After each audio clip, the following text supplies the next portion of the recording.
Hello and welcome to the Q&A for May 2023. Okay, so I get asked a lot about tarot, and people not infrequently want to know, like, how do you get started? How did you get started with this? They want to know my personal experience. And so, I'm going to tell you a little bit. I don't even remember if I had the idea that I wanted to be a tarot reader.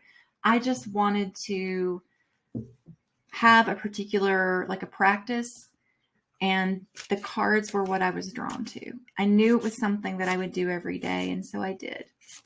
And to be quite honest, I started out with oracle cards, and then I think I thought I was buying an oracle deck, and in fact, I was buying a tarot deck.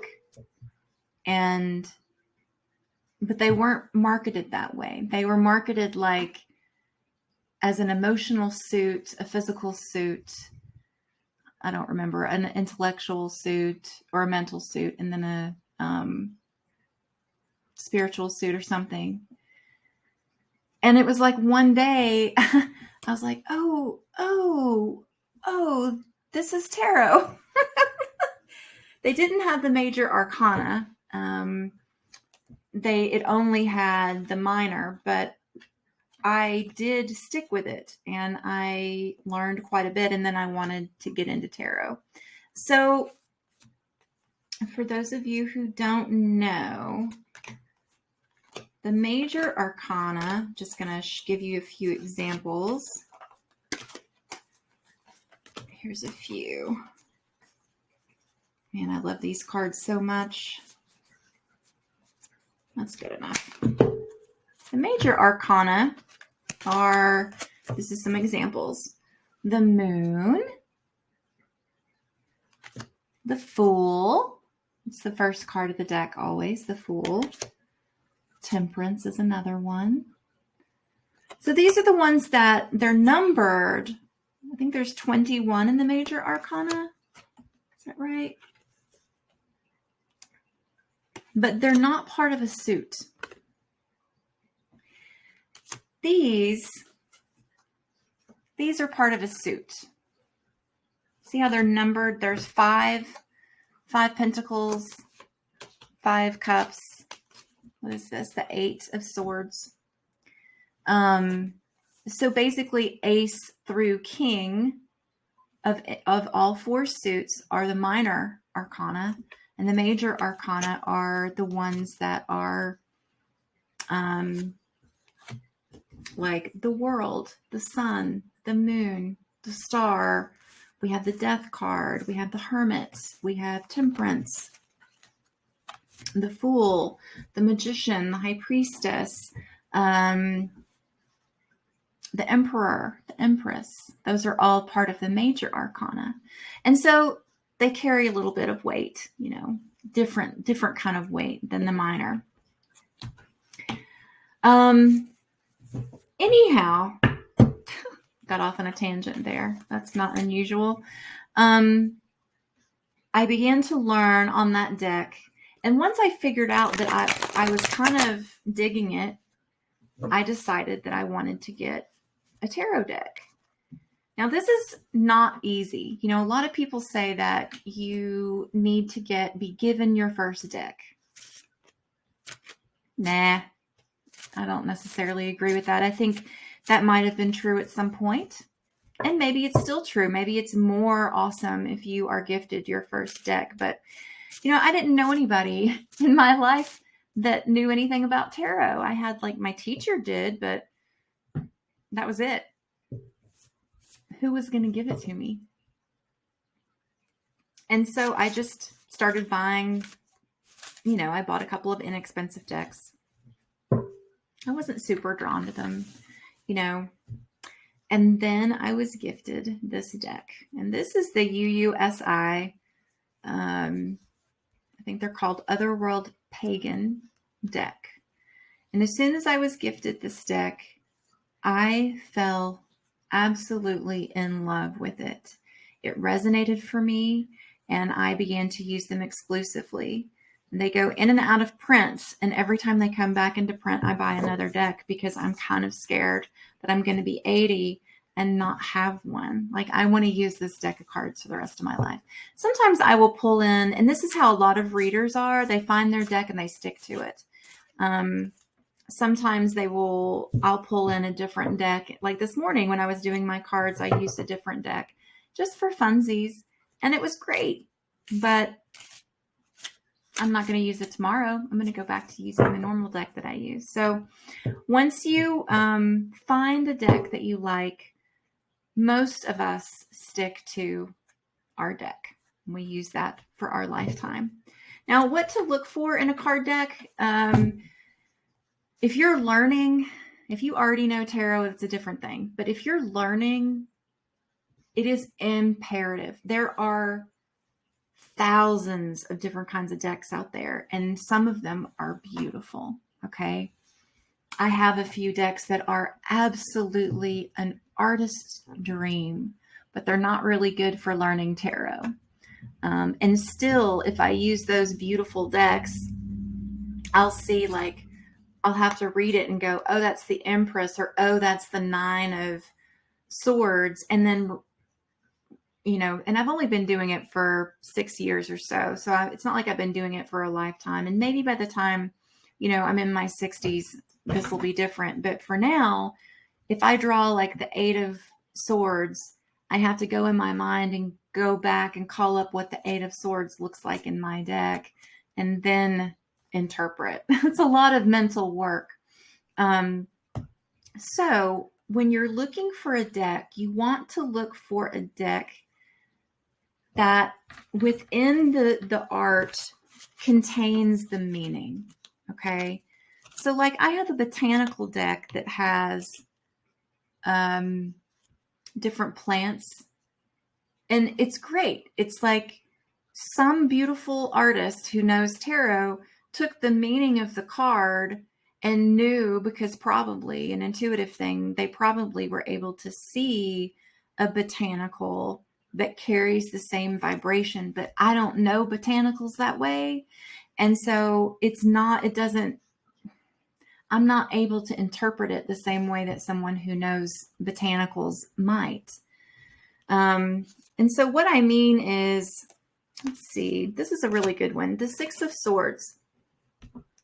So the Six of Swords is about big, heavy things coming and feeling stuck. And you can see that in the picture. So you want a deck of cards that you can look at and decipher what's going on. So one thing I notice at the beginning is that see the water in the front, tumultuousness or upset. The water in the back, calm and peaceful. So there's an indicator that there's difficult things here and easier things back there. All right. There's a sword that's out of the water, stuck into presumably the ground, underneath the water. So this card, see how there's swords in the boat too? This card is about these big major things happening that are outside of your control. Those are the things that are the swords that are stuck in the boat. Okay. It's outside of your control. But if you try to change any of those things that are going on and you pull the sword out, your boat's going to fill up with water. So you can't. You got to leave them there. But you're stuck. You've got that one sword that's out that's keeping you anchored. This card is about not being, the message is don't be stagnant. Pull that one sword up out of the water so that your boat can move, and allow the swords that are in the boat to stay, because there's nothing you can do about them. The things that are stuck in the boat are like things that are going on with our government, for example, or things that are going on with, maybe you have student loans and the student loan situation totally outside of your control. There's nothing you can do about it. You can worry. It's not going to do any good. You can try to change something. Like what? What are you going to do? You're going to fill up your boat with water. You're going to drown. So do you see what I mean about you want to find a deck of cards that when you're learning what the meanings are and you're beginning to really, really understand them, you want a deck of cards that can remind you every single time that you lay down the cards what the cards mean. The Empress. So the Empress is about a mother. She's like a traditional mother figure. She's very giving, very nurturing. She's holding, see the female sign? I don't know if you can see that or not. She's holding, it looks like a key ring right here, but it's the female sign, and she's holding it. So she's very feminine. She's wearing ram horns. She's strong. This one can handle a lot of stuff. She's also got a staff. So she's in charge. There's an air of power with her. She's also sitting on a rock. She's very grounded, you see? So you want cards that are going to tell the picture or tell the story with the picture. And while, I have this beautiful deck of cards that has a botanical that matches the vibration of what the Empress is, these are easier for me to read. And so this is part of why I was drawn to this deck of cards. Personally, I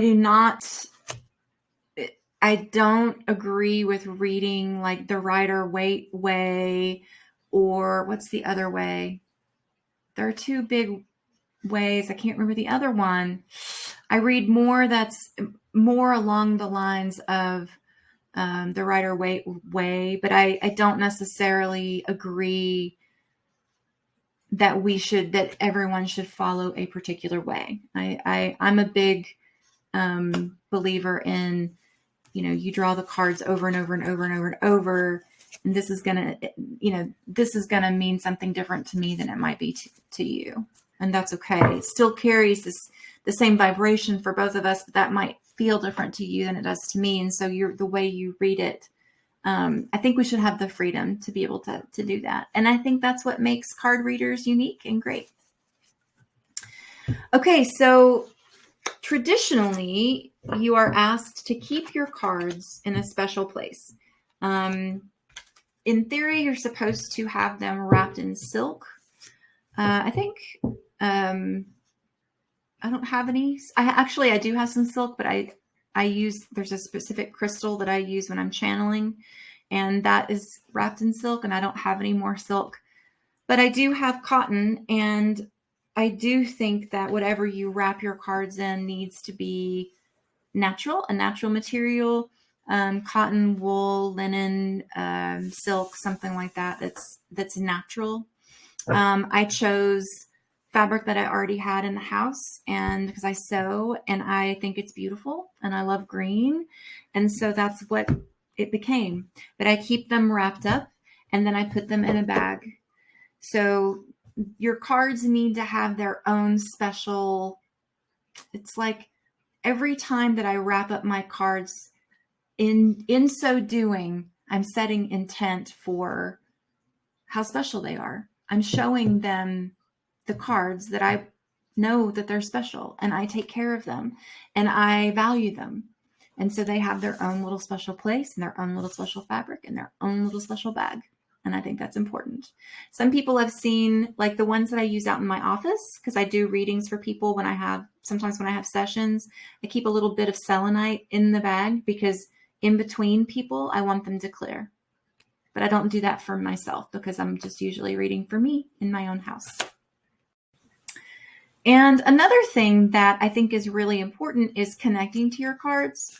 So the very first time that you get a deck, and I do this with every single deck that I get, whether it's an oracle deck or a tarot deck, I hold them.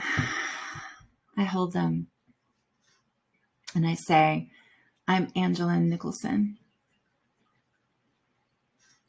And I'd like to know what you know about me or what you'd like to show me. I'd like to see how well you know me. And then I shuffle the cards and I think about, man, you're really beautiful. Man, I'm so excited to have you. Boy, I can't wait to see what you say. And then I draw however many cards you feel led to draw. And, the very first time that I drew cards for myself, the very first card I drew was the High Priestess and the Chariot, actually, those two cards. And almost without exception, every time I've gotten a deck since then, I've drawn the High Priestess and the Chariot first. You tell me. I don't know. But it makes me laugh. And I feel like the tarot cards have that kind of sense of humor. They are, in my opinion, have their own consciousness, their own, and the reason is because we're holding them and touching them. Have you ever heard of a construct? I feel like I've talked about constructs at some point. Constructs, this pen I've used every single day for years. At this point, if I were to leave this earth and die, my son could hold this pen and feel my energy because I have put my energy into it every single day. What, for 7 years or something? 6 years? A long time. Long enough to create a construct. And it's the same. We put intent, we put love, we put hope, we put emotions, we communicate. I ask questions. Hey, tell me what this is. And I lay down cards and I say, help me understand this card. And I lay down more cards, And so you're communing with it. And it becomes a communication before long. I had surgery fairly recently, a little over a month ago now, and for the first time in a long time, I didn't do cards for 4 or 5 days. I just couldn't. I didn't feel up to it. I didn't want to. I wasn't comfortable enough to do that. When I was finally comfortable enough to sit down at my desk and do my cards, I picked my cards up, and I put them on my heart, and I was like, I've missed you. And I could almost feel them responding. But that's the relationship that you want to build with your cards. You want to treat them as if they're an extension of you or their own entity that is working with you, really is the better way of doing that. Although I do believe to some degree they are an extension of us. I respect them.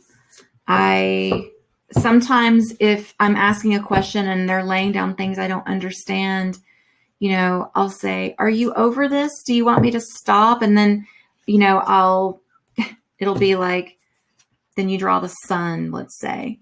And the sun's like, it means electricity. It's like, it's like energy. And so I would take that as a yeah. They're over it. They want me to stop, enough for today. On the other hand, if I said, do you want me to stop? And I drew this, it would be, no, don't stop. Discover. This is about discovery and about conquering ego pieces and new ideas. So no, don't stop. Listen to your cards. I also recommend people to create their own cheat sheet. I'm going to show you my cheat sheet, you guys, that I started working with, I guess in 2018, and used it every single day. And I still refer to it most days. And the reason is because over time, let me show you. It used to be 1 page. Now it's 2. But just look. So I have all of it's like cups are feelings, and they're also hearts. Swords are thinking, and they're also spades. The ace is about beginnings, and the ace of hearts can be about friendship or romance. That's where I started. And I had that on there because that's the traditional, it can be about friendship or romance, a beginning of a friendship or romance, right? Because aces are beginning.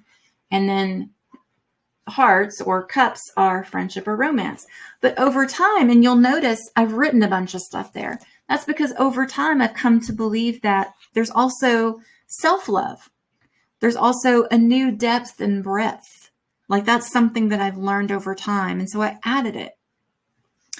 The Ace of Swords traditionally can be about ideas, inspiration, new ideas, new inspirations, new transformations. But over the course of time, I've added strength of character, conquest of the individual, of like that ego pieces, discovery of resources. So I just add things over time. Sometimes I mark them out. I've written things and marked them out like, oh, this, I do think that is about that. And then, 4 or 5 readings later, I'm like, no, I don't think that's about that. And I'll just mark it out. But this is something, and look, there's notes on the back. I mean, I have used this thing. This is one of the most important things I think you can do. And when I run into other tarot readers, I see that many of them have their very own. And this feels so special to me. Like I'm not getting rid of this thing ever. Because it's been, again, it's a construct. It's something I have used and it feels like old money. It's so worn. But it's going to help. It's going to help you a lot. And being able to create something like that that's yours, that has things that are showing up for you, will help you as you do readings over time. Okay. The only other thing that I think I'll add is that, here, I have one in my handbag because I carry these with me. You're getting a very big close-up there. Let's see. Here we go. Okay. A little deck. So these actually match my tarot cards. That's a little bit ridiculous, a little bit over the top. They do not have to match. I just recently invested in these. Typically, and I have one out in my office and a few more inside. They're just plain like decks of cards. But these are just decks of cards that are like playing cards. Okay. And to have a yes or no deck. All right. Now, I use a yes or no deck with almost all my readings. Not all of them, but almost all of them.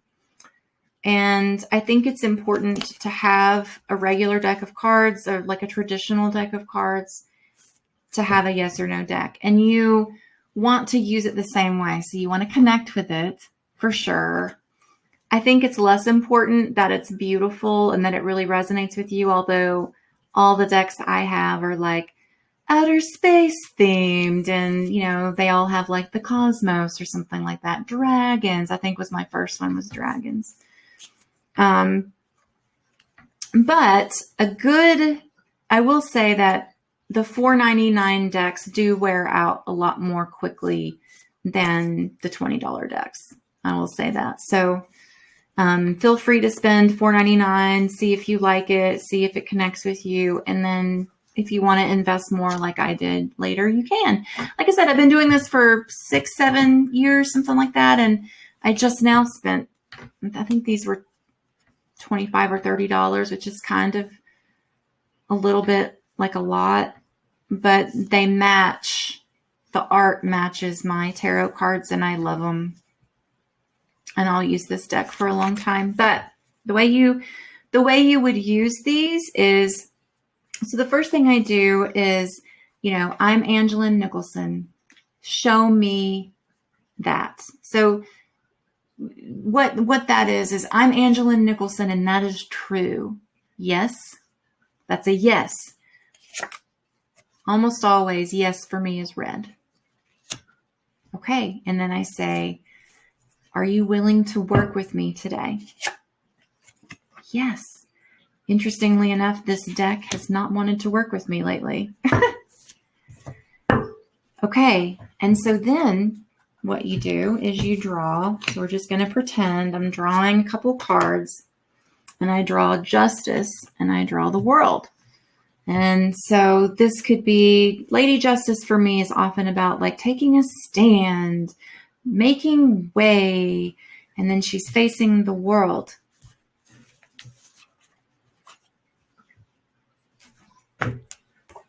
That's what that looks like. She's facing the world, and the world is about everything. It's this idea that it's all yours. And so I would say, so does this mean that I can have whatever I need and whatever I want, but I have to make my own way? In other words, it's not going to be handed to me. No. Okay. So does this mean that when I can find balance, I have a lot more ease accessing things that I need? Yes. That's how I use that deck.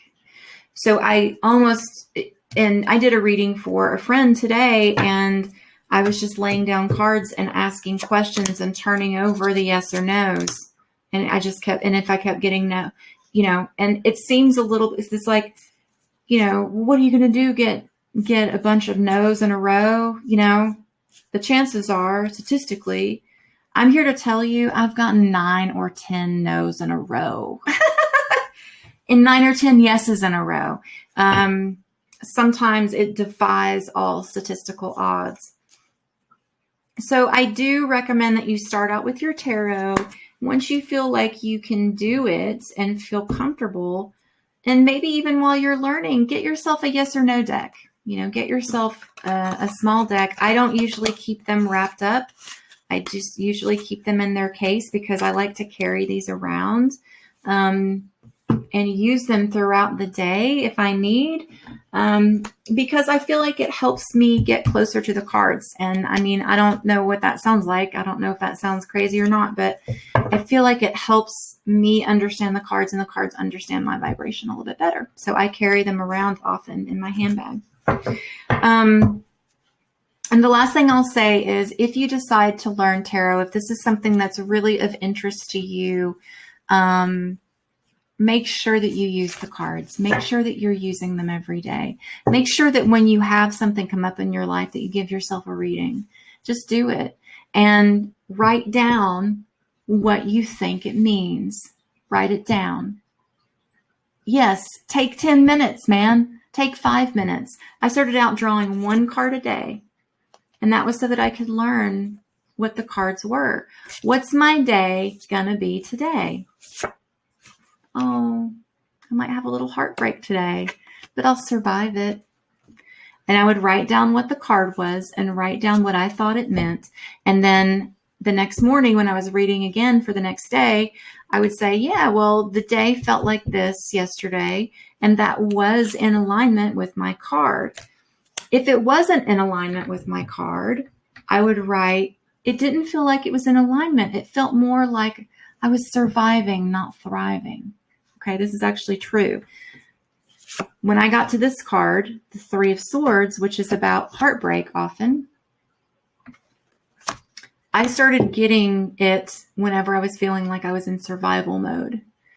And so I wrote down survival. So for me, it can mean, heartbreak, new plan, misunderstanding, or survivor. And that's what it means to me. So that's how you begin to learn. That's how you begin to learn what the cards mean, how they interact with your life, and what they mean to you. And you will learn over time. It will get easier. I think, the biggest thing to remember is that it took me about 3 years to get traction.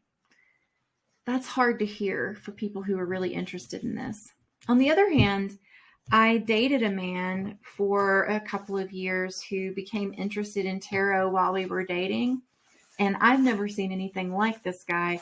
He started learning about it. He read like 3 or 4 books about tarot, taught me a lot about the history of tarot, and understood it in a way that I've never seen anybody understand it before. And to this day, in my opinion, has just like a really, really great grasp of tarot and really beyond what I do.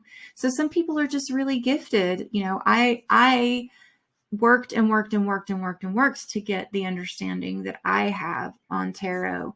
But some people, I was this way with energy work. I picked it up like nothing, where other people were really like having to really put in a lot more effort. And I was like, yeah, this is easy for me. So it's just like that for some people. It might be like that for you. So I hope this was helpful. I hope that if you're interested in tarot, that you will, try to find yourself a deck and try to create a relationship with the deck, and get yourself a little cheat sheet. No, I do not have blank copies. Sorry. I don't. It's something I might should try to create, but I don't have any right now. Yeah, and best of luck. I think it's an entirely worthwhile hobby and very enriching. Okay. Thanks so much.